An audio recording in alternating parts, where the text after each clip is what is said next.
Done. I'm on. Can you hear me? Yeah. Cool. Just going to give it one more minute. Still a few more people coming in, I think.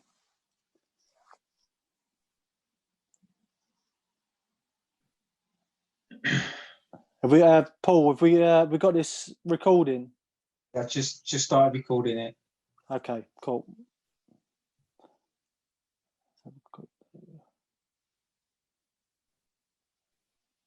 Okay, right. We'll get started. Right. For those that are already here, thanks for turning up. Obviously, a massive thank you to Josh for giving up his time. Obviously, we had Gina last week, and went down really well. Josh is coming along today. I wanted to start off with Josh and Gina because they obviously have come through the same process that you guys are all going through at the moment. Gone through the whole junior program. Obviously on the Kent County setup, played for Kent. So what they've been through should be relevant to what you're all going through and what you're looking to achieve going forwards. And obviously they've both gone on to be professional squash players, which they both are now. So yeah, so thank you, Josh. And we get cracking. I'll give you a quick rundown of a few things that Josh has done. So junior career, we weren't quite sure. I tried to get it out of Josh, but he didn't know. I think he's roughly around top 5 in each age group in the country. Won the Kent Junior Championships on like multiple occasions. Made the British Closed Junior Final, quarterfinals of British Junior Open. He's been Kent Senior Champion, and then he went on to go to university at UE, where he got to train with, amongst others, Mohammed El Shabaghi, which we'll probably get onto later, but it made a pretty big impact on his game, as you can imagine. We had that little conversation about it earlier today. While he was there, I'm not sure, it might have been just after he finished, he went on to be World University Individual Champion, which is pretty big deal. And then obviously on PSA now, highest world ranking of 50. Hopefully, when I say highest, that means that he's still going to beat that at some point. So I think from what I can remember, in a lot of major events, he's played some of the best players in the world. I'm pretty sure he's played Rami, played Farag, Mohammed, Gaultier, Joel Makin, Paul Cole. Diego once. Oh, Diego as well. Yeah. There you go. Just waiting for a win against one of those boys, though. Yeah. but he's been there to experience it. He's played all of those guys in major events. So he knows what it takes to get up there. Hopefully he'll get there at some point. So without further ado, let's get on with some questions. Dylan, do you want to start us off? Yeah. So what was the difference in like performance-wise with England squash and the Mohammed El Shabaghi? I think it was just like their attitude towards matches in particular and competition. They a lot of the England players, maybe not Nick and people like that, but lower down, their mentality was maybe a bit soft. Whereas the Egyptians, they literally do anything they can to win, sort of within reason. But it's their mental attitude and their willingness to do what it takes to win, which really puts them above the rest. They also have a lot of competition from a very young age. There's hundreds of the kids playing there. They all know who the top squash players are. It's just competition, really. They all want to beat each other. They all just play matches all the time. They're always on court. and yeah, England squash maybe could sort of it's to do with numbers really. I think a lot of it. They've managed to get hundreds of kids playing, and obviously from there you're going to get a ridiculous amount of competition and yeah, produce those top players. But from Mohammed and Martin in particular, it was from a young age. Like Mohammed was training ridiculous hours every single day, putting his body through a lot. And that's why sort of 18, 19, he was physically unbelievable and with the likes of the players in the world at just 18 years old. So from your personal experience, from your training, probably from just before you went to Bristol and like maybe now since you come back, do you notice the difference in intensity that they trained at compared to like some of the English guys that maybe around your sort of age and standard? yeah, definitely. A lot of maybe the sort of England squash players, the sessions might be a bit longer, but sort of when I used to train with Mohammed and Marwan, the sessions were like 50 minutes to an hour max. It was sort of just straight on it.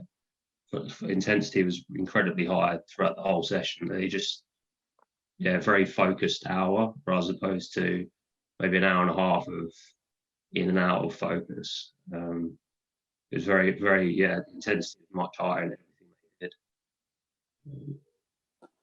Yeah, so before I go on to some other people's questions, we just stick with this subject for a little while. So I'm pretty sure, from memory serves me right, Josh, you take a year out before Bristol, is that right? Yeah. Yeah, so took a year out, was training probably a little bit of Bexley and just floating around, maybe going off to Berkhamsted when he could and stuff like that. Logistics was a big issue, like in terms of how close he was to people to train with, stuff like that. But in terms of how his game improved from going to Bristol, I went through some archive stuff of his tournaments. So we held a PSA tournament in 2014. I think it was our first ever PSA tournament, 5K event, and Josh lost in the qualifying event, so he didn't even manage to qualify for that event. He lost to, I think, Lyle Fuller. So within a year, or maybe just under a year, we held that event again the following year, where he'd been at Bristol for a year training on a regular basis with Mohammed in particular, and he actually won the tournament the previous year. So that's a pretty big jump in levels there, to go from not even making it into the main draw to actually winning the event. And I think beat a guy maybe ranked about 60, 70 in the world at the time, Pedro. Yeah, Pedro, yeah, it was about 60. Yeah, and beat him 3-love as well, pretty convincingly. So yeah, I mean, that just shows you just that level of intensity with the training, and obviously getting used to playing at that pace against Mohammed day in, day out. I mean, I don't know if you want to tell everyone, Josh, about how it came that you hit with Mohammed so much. From the stories I remember, he actually would ask you to come and have hits. Yeah, I think I was pretty fortunate that at the time that it was sort of Mohammed and Marwan, and then I was sort of the next best player. And at the time, Marwan was he was around 20 to 30 in the world, so he would play a lot of the smaller ones, like the 50K, 30Ks, whereas Mohammed, and he'd still play the big ones, but Mohammed would just play the big ones. So when Marwan went away, I was sort of the only one left really for Mohammed to play. So quite often he would just come in and ask if I wanted a hit, and obviously I said yes every time. So even sort of, yeah, going to the lecture, I'd rather play with Mohammed. So but yeah, that obviously I was quite fortunate, because then Mohammed would go away and perhaps Marwan would be there, so I'd hit with Marwan. I was quite lucky in the way it worked out like that.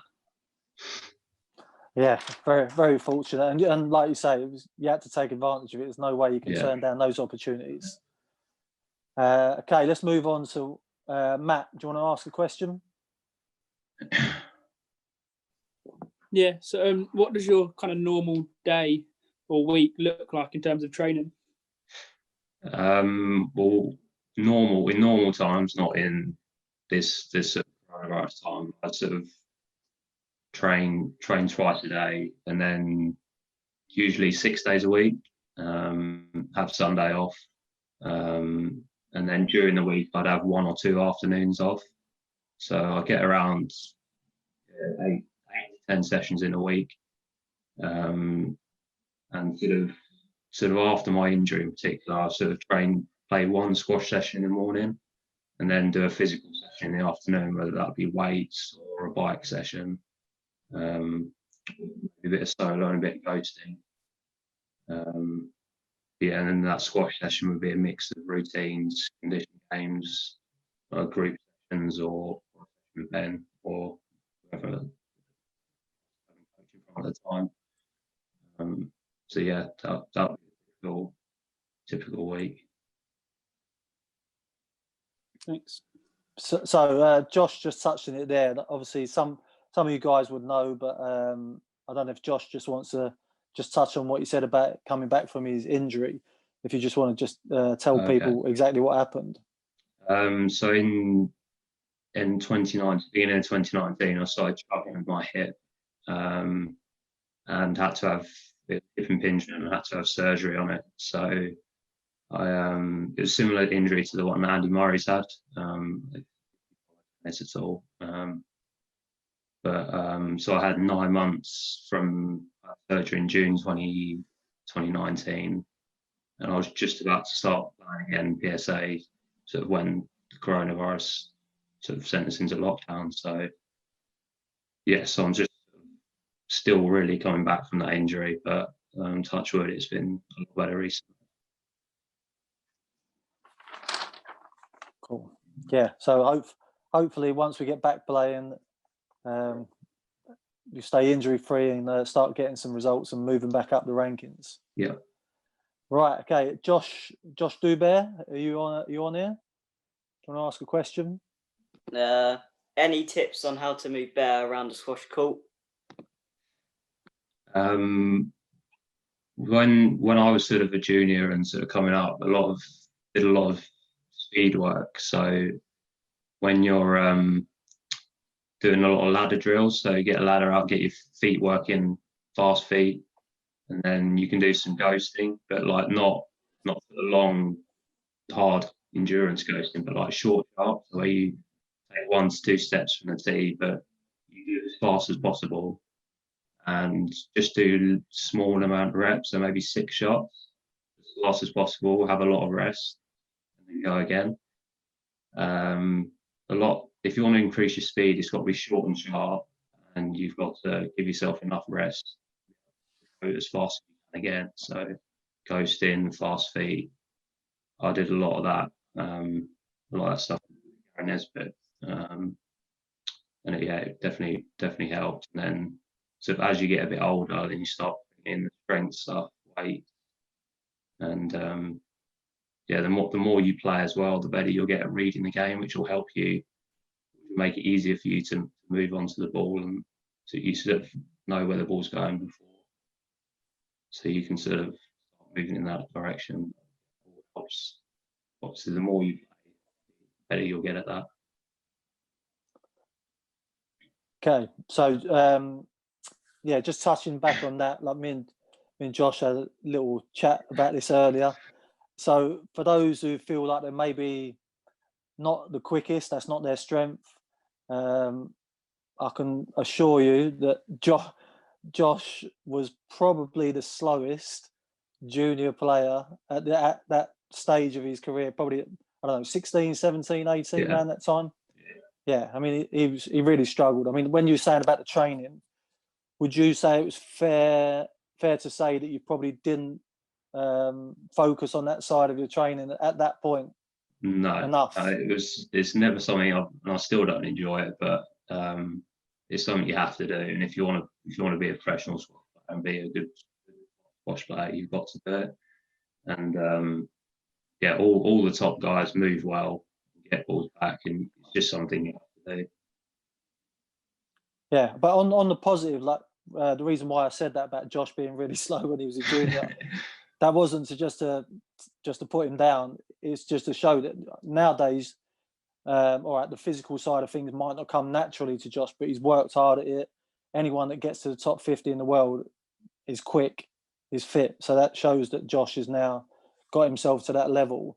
So even if you feel like at the moment that that's not a strength of yours, that's not to say that it can't be later on, as long as you put the work in.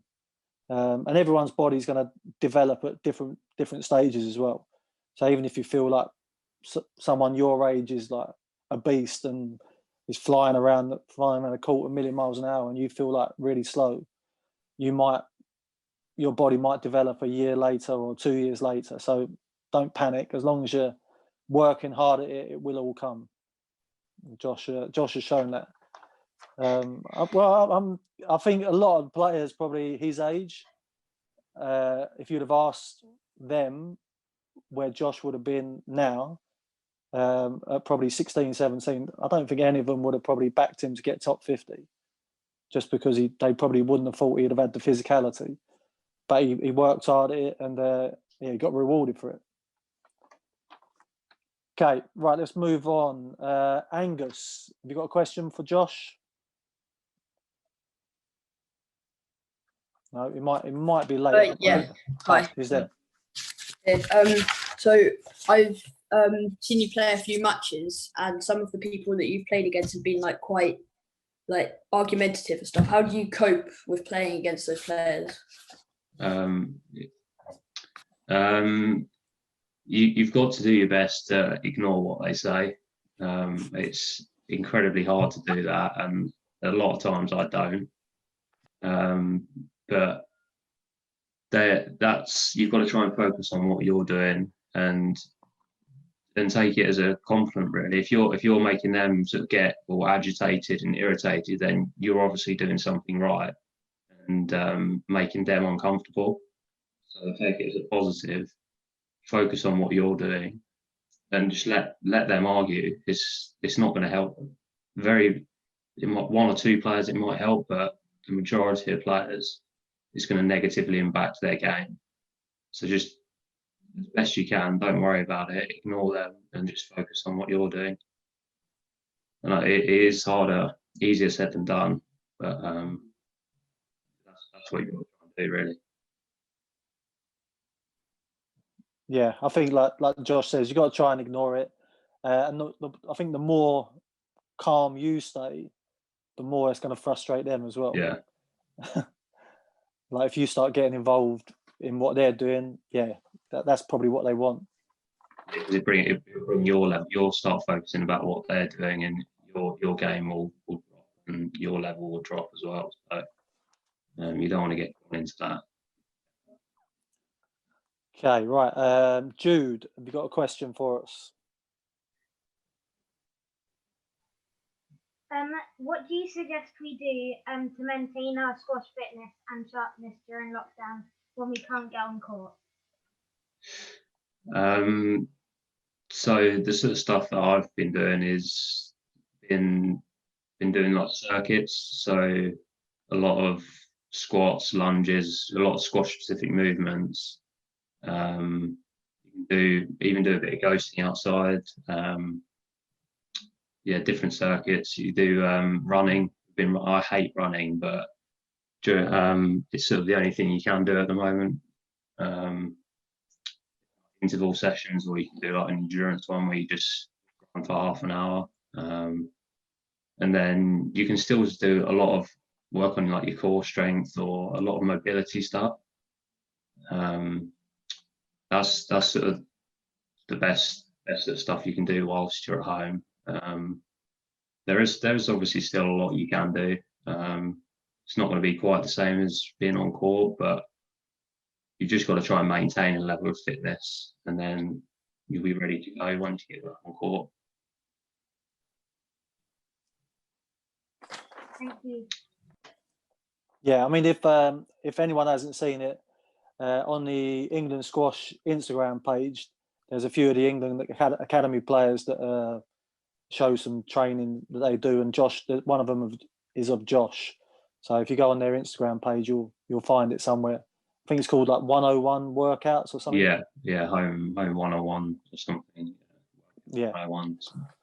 They've actually just been really posting, I think, throughout this. Yeah. Okay, Paul Roberts, you got a question? Rob Owen Academy, what would you say he does differently up there compared to most other places, or maybe Ben or some of the other camps that go on or training sessions that go on? I think his intensity. He's very good at getting players sort of moving, hitting at a very high intensity. His feeding, although if you've ever seen him, it doesn't look like it as possible, but he definitely can. And just some of the sessions that he's come up with, like he used to train a lot with Jonah Barrington, so he's sort of taken that mindset and sort of tried to teach all of his players. And yeah, just the way he hits the ball and his tactical mind. He's very he watches a lot of squash and tactically he's very good. Always sort of give you a game plan before you go on and watches all the players, knows everyone's weaknesses. And then obviously there was a lot of good players up there as well, which well, so he can train with them and he can watch and give you pointers as Ben does with his squads as well. Yeah, Thank you. I mean, I think a lot of the players, professional players, and obviously it applies to the juniors as well. If you can get on court with different coaches, every coach. I'm sure every coach is going to give you something that you can take away. Maybe not everything you might not agree with. It's a little bit harder for the juniors. I think I was having a conversation with one of the players today. I think once you get a little bit older, you can learn to decipher what bits you want to take from what coaches, or which bits you maybe don't agree with. But most coaches, you're always going to get something that you can take from. So yeah, I mean, I had sort of had coaching with Ben. I've had Hadrian Stiff down in Bristol, and then Rob Iron and Nail, and sort of Hadrian is very, very different to Ben and Rob in the way that he focuses on his movement. Helped me at that time. It was a particular weakness, which definitely helped. But then he sort of sometimes lacks a bit of intensity, which is where Rob comes in, and then Ben's very technical, gets you hitting the ball really nicely. So I think they all sort of complement each other well. And as Ben said, as you get older, you learn to know which bits you want to take from each coach and put them all together. Yeah, I think for the kids that are on there, like listening, I'm guessing you've all probably got your own individual coaches, but yeah, don't be afraid to listen to other people. It's so easy just to stay with one person and not see anything outside of that. You're always going to get different views. That's not to say all of them, one's right and one's wrong, but yeah, learn what works for you. Okay, right. Let's Dylan. I think you've got another one, have you? I've got one more. When did you want to when did you decide you wanted to be a pro squash player? I'm not really sure there was an exact point, but sort of as I was coming up, 17, 18, going to looking at where I wanted to go to uni, I was sort of enjoying my squash a bit more. So as I was sort of mid-juniors, maybe 13 through to 16, I wasn't playing particularly well and was struggling really and wasn't enjoying it as much. But sort of as I got older, once I sort of left school and started doing squads again and then looking at universities, I think that's when I decided that I chose UE really just because I knew the squash was going to be good there, and if I wanted to give my squash a go, then I knew that was probably the best place at the time. So yeah, perhaps when I was choosing my university was when I really decided I wanted to give it a go. And then obviously, yeah, getting in with Mohammed and Marwan helped massively. Being around them all the time. Thank you. Okay, I've got a few questions that I'm going to fire into Josh, but is there anyone else that wants to come off mute and just ask Josh a question?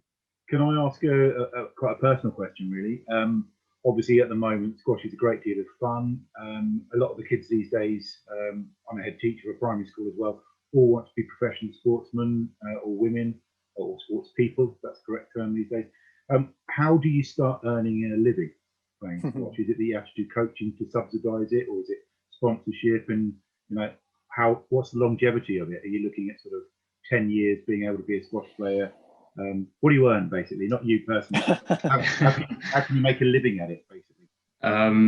Yeah, I'm not going to sit here and say it's easy by any means, but for me, when I sort of left school, part of the reason that I went to university as well was get a scholarship, get a bit of funding, so that I sort of got my coaching paid for through the university. I got a bit of money from them, so that helped. That was part of the reason.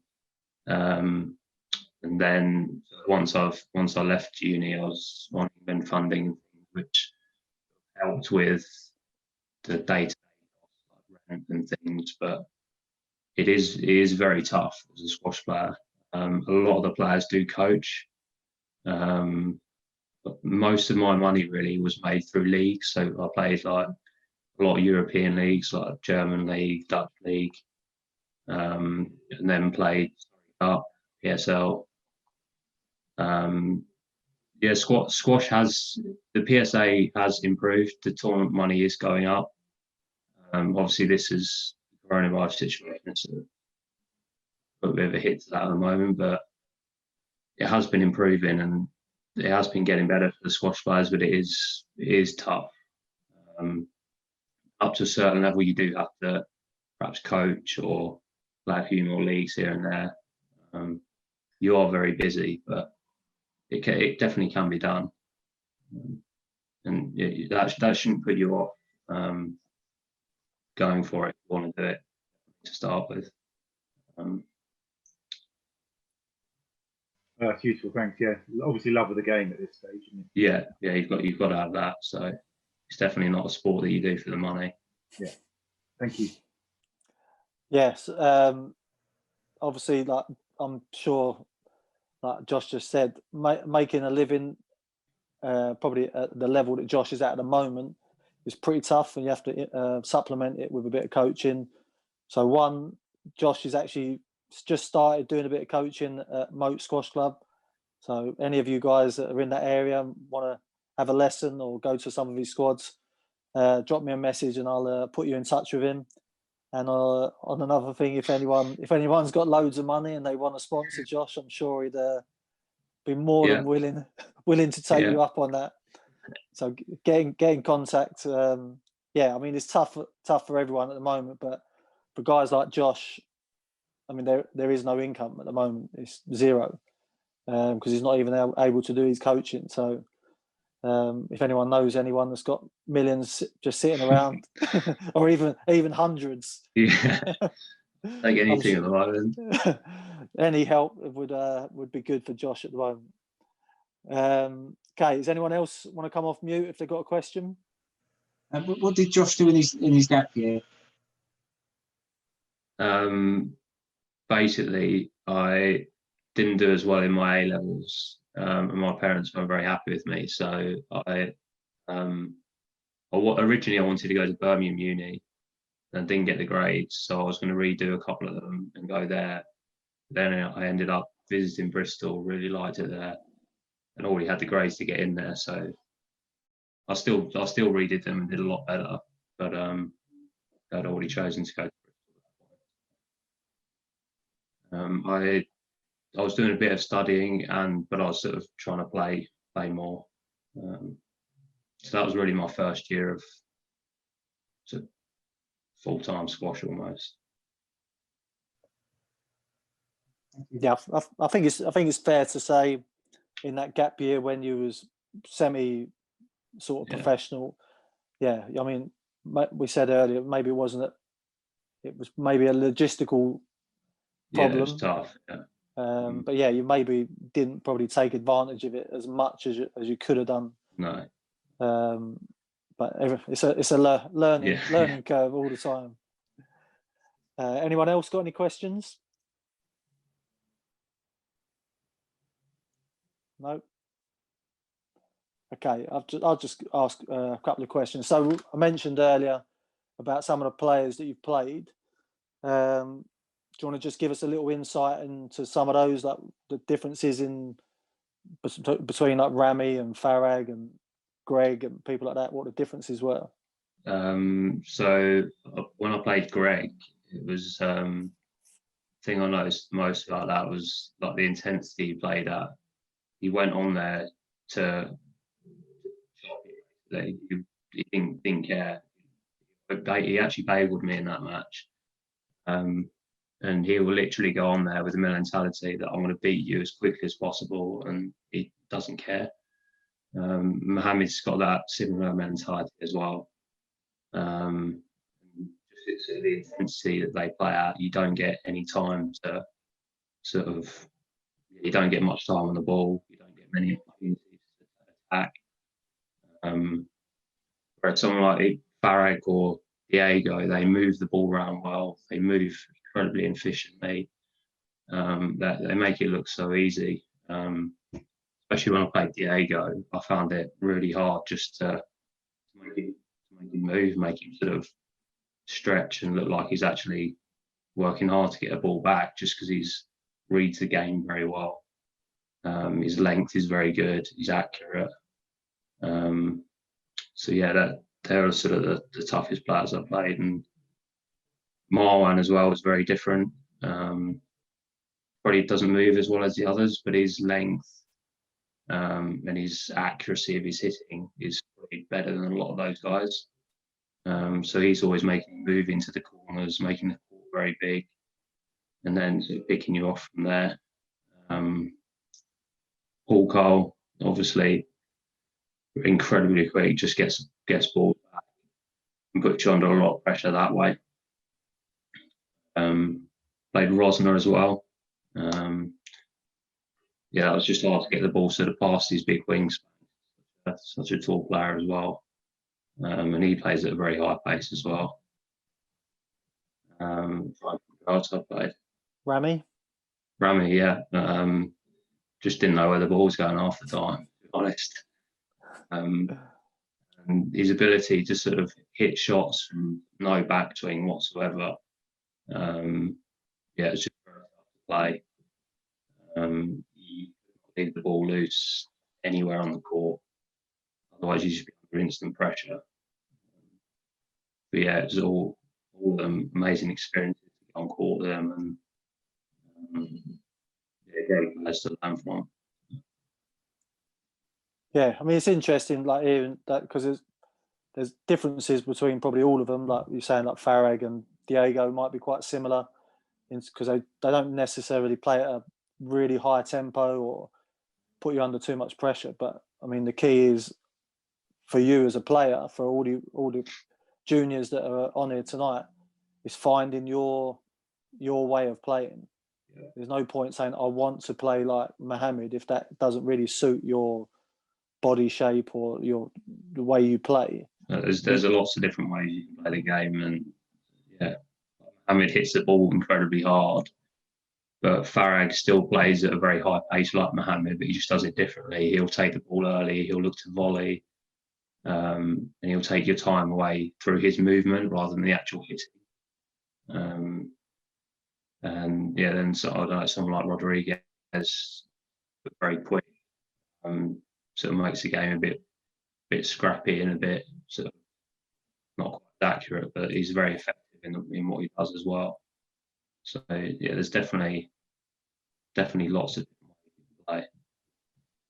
Yeah, I mean with Josh himself, for those that have never seen him play, probably he's gone a little bit more conservative over the last couple of years. But if you'd have watched him before that, and still obviously to a certain extent now, I mean, I would say he's probably as good as anyone as putting that ball in the nick. If you leave the ball out in the open and he's on one of his days where he's just seeing it well, he's amazing to watch. Like, so attacking. Obviously, he's tried to get his basic game a little bit better, which he's definitely done. But everyone's going to have their strengths. So if that's your strength, hitting nicks, don't just feel like you can do that forever, because you need to have both sides. It'll only get you so far, and then there'll be players that are quick enough to get those back. And you've actually, the way those opportunities come up is through a good. So if you don't have that against the good players, you're just not going to get any chances for shots. Yeah, I mean, it's interesting because we had obviously Gina last week and Josh today. They're probably like the complete opposites. So Josh, very naturally talented, like one of the most naturally talented players I've ever seen, like from like a coaching perspective. But then physically not great. And then Gina was obviously physically unbelievable, but technically or naturally talented was pretty limited. So they both had to work on their weaknesses, but at the same time, try and make sure they keep their strengths at the forefront as well. I think they've both done that. Well, it shows that they've done that. They've both gone on to have good careers and hopefully still going to improve as well. So Josh, I said earlier, got to his highest ranking of 50. He's won 3 PSA titles. What would you say was your biggest win? Like either one-off match or a title, maybe? I won a $10,000 event in Canada. That was probably my biggest title. Maybe even World Universities. From Hong Kong, who at the time was ranked 25 in the world. That's probably one of my better wins. Beat Adrian Waller in Sweden to qualify there, which the opportunity to play in the first round. And yeah, sort of more recently, the season before I sort of got injured was perhaps I had two tournaments in a row in Hong Kong and Qatar where I got 2 good results. Yao from Malaysia and Simpson, we were both sort of around 40-30 in the world at the time. So they were sort of one of my best tournaments. Probably the highlight of the World University final, beating Yip. And like finally, before just see if there's any more questions, what about ambitions? So that was what you've done so far. What's still on the list to do?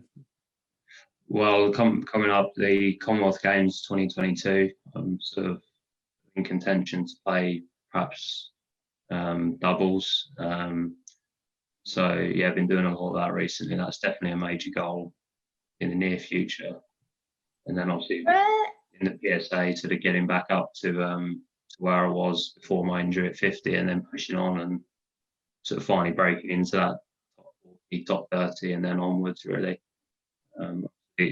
As with a lot of players, the ultimate goal is top 10, number 1. So yeah, just see where the next few years go. So the Commonwealth Games training stuff, I don't know if you want to just say a little bit about your involvement in the England Squash Academy, like who you get to train with and the players and etc. So for the Commonwealth Games, there's obviously all the England players. So we've been doing some doubles preparation squads because they're sort of on that a fair bit, because that's sort of the only time we play doubles. So those squads, there's players, all of them really, that James Wilstrop, Darryl Selby, Tom Richards, and then women it's like Sarah Jane Perry, Alison Walters. So all the guys sort of around my level, Ricky Fellows, George Parker, a few others. We all sort of get together once a month for doubles. And then we've actually got a little English closed tournament next week, which will be on Squash TV. So if you want to watch a bit of live squash, there'll be some there where James Willshrop's #1 seed. And He's got a tough first round though, hasn't he? Yeah, he's going to lose first one. So what? Got him first up. Do you know the time and the day for that match? It's Tuesday the 9th at 6:30. I'm on the glass court. So yeah, get on Squash TV and see if Josh can take out James Willstrop. Okay, right. Has anyone else got any questions just before I wrap things up? How did you get injured? It was sort of just the way my body's sort of grown, and then it was sort of an accumulation of playing squash over all those years.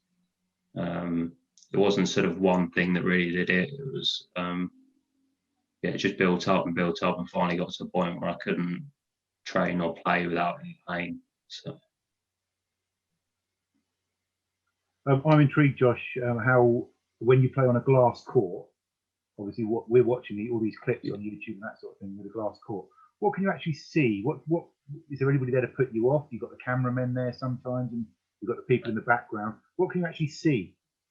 I mean, it is actually, when you're on there, it is harder than you think to see through. But when you are playing, you are generally focused, or should be focused, on the ball.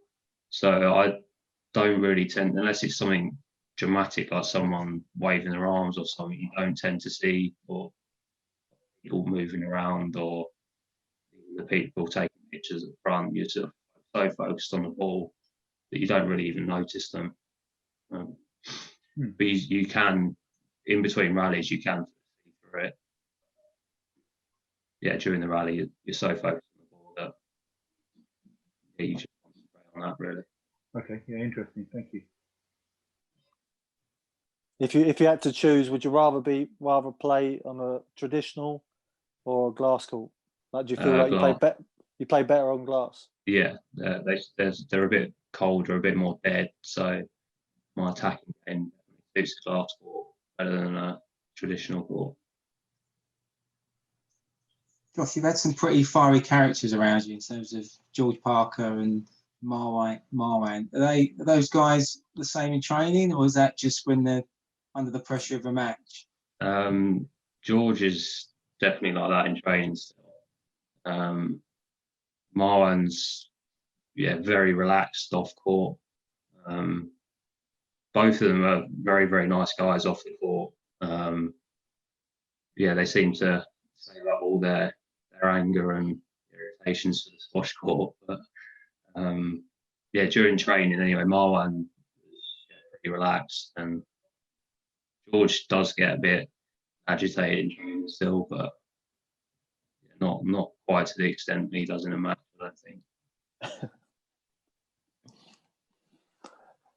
Okay, any more? No, I think we're done. Okay. Hello, is there one more there? No. Okay. No. Right. Thanks for everyone that's come along tonight.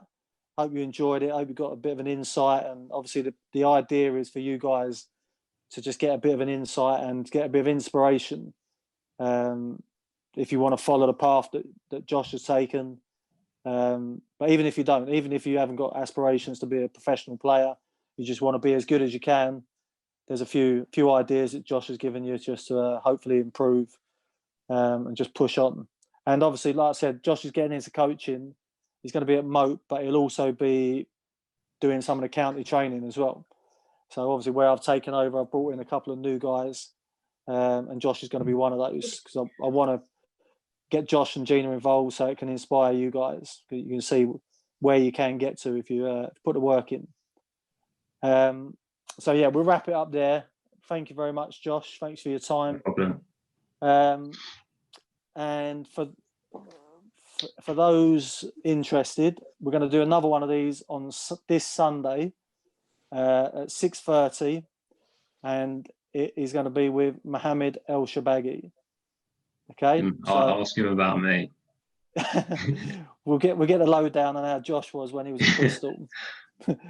Okay, so I'll send out a message anyway, but just so you got it in the diary, get your questions over to me, and then I'll see you all on Sunday. Okay, thanks very much, guys. Take care. Thank you. Thanks, Thanks, guys. Josh. Thanks, Josh. Cheers. Thank you, Josh and Ben. Bye. Bye. Bye. Cheers, guys.